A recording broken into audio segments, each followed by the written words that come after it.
Hello friends. இன்றைக்கி தற்செயலாக நம்ம ஜுபாட்டஸ் நிறுவனத்தோட சென்னை அலுவலகம், சென்னை ஆஃபீஸ்க்கு பக்கத்துலேயே இருக்கக்கூடிய திருவிக நகர் பேருந்து நிலையத்தில் எம்டிசி பேருந்து கண்காட்சி அப்படின்னு ஒன்று பார்த்தேன். அதாவது ஒரு பேருந்துக்குள்ளேயே கண்காட்சி மாதிரி ஒரு அமைப்பு செஞ்சுருந்தாங்க. ஆக்சுவலாக அது பூட்டி இருந்தது. நான் அங்கேருந்த அதிகாரிகள், எம்டிசி ஊழியர்கள்கிட்ட ரொம்ப பொலைட்டாக பெர்மிஷன் கேட்டேன். சார் நான் போய் பார்க்கலாமா உள்ள? ஏன்னா அனுமதி இலவசம்னு போட்டிருந்தது. நான் தற்செயலாக நடந்து போயிட்டுருந்தேன். சார் கொஞ்சம் வெயிட் பண்ணுங்கள், ஏசி போட்டிருக்கோம், அப்புறம் போகலான்னு சொன்னாங்க. நான் இது மாதிரி கேட்டு வெயிட் பண்ணதை பார்த்து ஒரு சின்ன கூட்டமே கூட்டிடுச்சு. அதுக்கப்புறம் அவங்கக்கிட்ட முறையாக அனுமதி வாங்கி ஃபோட்டோ எடுக்கலாமா, வீடியோ எடுக்கலாமா அப்படின்னு கேட்டுட்டு ஒரு சின்ன பதிவு நான் செஞ்சேன். அதை தான் இப்போ நான் உங்கள்கிட்ட ஷேர் பண்ணிக்க போகிறேன். அந்த வீடியோவையும் ஃபோட்டோவையும் ஷேர் பண்ணும்பொழுது கூட எம்டிசி மாநகர போக்குவரத்து கழகத்தோட சில முக்கியமான தகவல்கள், எப்படி எம்டிசி பேருந்து சேவை நம்ம வாழ்க்கையில் ஒரு அங்கமாக இணைஞ்சிருக்கு, அந்த சேவையோட முக்கியமான தகவல்கள் என்ன கொண்டது தான் இந்த பதிவோட உட்கருத்து. வாங்க இப்போ பதிவுக்குள்ளே போகலாம். 1972ஆம் ஆண்டு நிறுவப்பட்டது முதல் பயணிகளுக்கும் பயில்வோருக்கும் பாதுகாவலனாய் நின்றவர்தான் பல்லவன். வியாபாரம் செய்வோர், கடை வைத்திருப்போர், வேலைக்கு செல்வோர், அரசாங்க பணிபுரிவோர், மருத்துவம் செய்வோர், ஆசிரிய பணி செய்வோர், மாணாக்கர்கள் என அனைத்து தரப்பினரையும் அரவணைத்து அவர்களின் நோக்கம் நிறைவேற அன்றாடம் ஓடிச் சென்று பணிபுரிந்த நல்லவர்தான் பல்லவன். சமதள சாலை, கரடுமுரடான மண் சாலை, நன்றாய் சூடு தெரியும் பகல் நேரம், குளிராய் நடுங்கும் குளிர்காலம், வான்மழை பெய்து கொண்டிருக்கும் மழைக்காலம் என அனைத்து நேரங்களிலும், அனைத்து காலங்களிலும், அனைத்து ரகமான சாலைகளிலும் பாங்காய் நின்று சென்று பயணிகளை அன்போடு ஏற்றிச் சென்று அவர்களின் இலக்கை அடைய உதவிய வல்லவன்தான் பல்லவன்.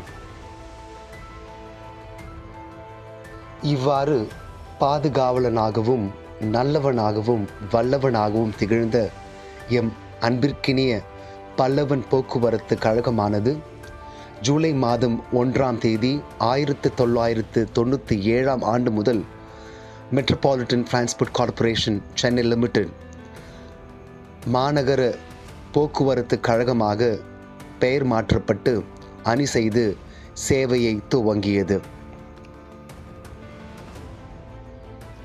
ப்ராஃபிட், லாபம் ஈட்டுவதல்ல மாநகர போக்குவரத்து கழகத்தின் நோக்கம். மாறாக மக்கள் பணியில் மகத்தான சேவை செய்வதே. ஆம் நண்பர்களே, ஜனவரி 2ஆம் தேதி 2026ஆம் ஆண்டு இன்றைய தினம் வரையிலும் கூட சுமார் 30-35 லட்சம் பயணிகள் ஒரு நாள் மட்டுமே நமது எம்டிசி பேருந்து சேவையை பயன்படுத்துகிறார்கள். சென்னையில் மட்டுமே ஏறக்குறைய 3300 பேருந்துகள் ஒவ்வொரு நாளும் இயங்குகின்றன. அத்தகைய பேருந்துகள் சுமார் 3233 வழித்தடங்களில் தமது மேலான சேவையை மக்களுக்கு, சென்னை வாசிகளுக்கு வழங்குகின்றன. நண்பர்களே, உங்களுக்கு ஒரு செய்தி தெரியுமா? கன்னியாகுமரி முதல் ஜம்மு வரையிலுமான தொலைவு ஏறக்குறைய 3600 கிலோமீட்டர் மட்டும்தான். ஆனால் நமது எம்டிசி பேருந்து சேவையானது சென்னை பெருநகரில் மட்டும் ஒவ்வொரு நாளும் ஏறக்குறைய 3929 சதுர கிலோமீட்டர் அளவில் தம்முடைய நெட்வொர்க்கை பரப்பி மக்களுக்கு இன்முகத்தோடு சேவை புரிந்து கொண்டு வருகிறது.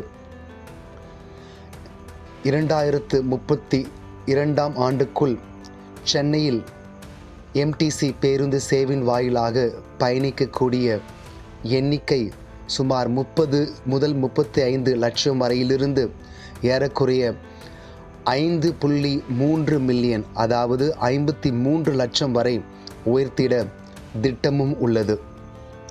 இத்தகைய மகத்தான சேவை செய்து கொண்டு வரும் எம்டிசி நிறுவனத்தின் அதிகாரிகளுக்கும் எம்டிசி நிறுவனத்தின் சக ஊழியர்களுக்கும் சிறப்பான முறையிலே எம்டிசி நிறுவனத்தின் ஓட்டுநர்கள் மற்றும் நடத்துனர்களுக்கும் ஜுபாட்டஸ் நிறுவனத்தின் சார்பாகவும் சென்னை பெருநகர பேருந்து பயணிகளின் சார்பாகவும் சிரம் தாழ்ந்த நன்றிகளையும் பாராட்டுகளையும் தெரிவிக்கின்றோம். உங்களுடைய மேலான சேவை தொடர்ந்து எங்களுக்கு கிடைக்க இறைவனை பிரார்த்திக்கின்றோம். நம்ம சேனலை இதுவரைக்கும் நீங்கள் சப்ஸ்கிரைப் பண்ணலன்னா சப்ஸ்கிரைப் பண்ணுங்க, லைக் பட்டனை ப்ரெஸ் பண்ணுங்க, அந்த பெல் நோட்டிஃபிகேஷனை கிளிக் பண்ணுங்க. வீடியோ பதிவுகள் உங்களுக்கு நோட்டிஃபிகேஷனாக வந்து சேரும். நன்றி, வணக்கம்.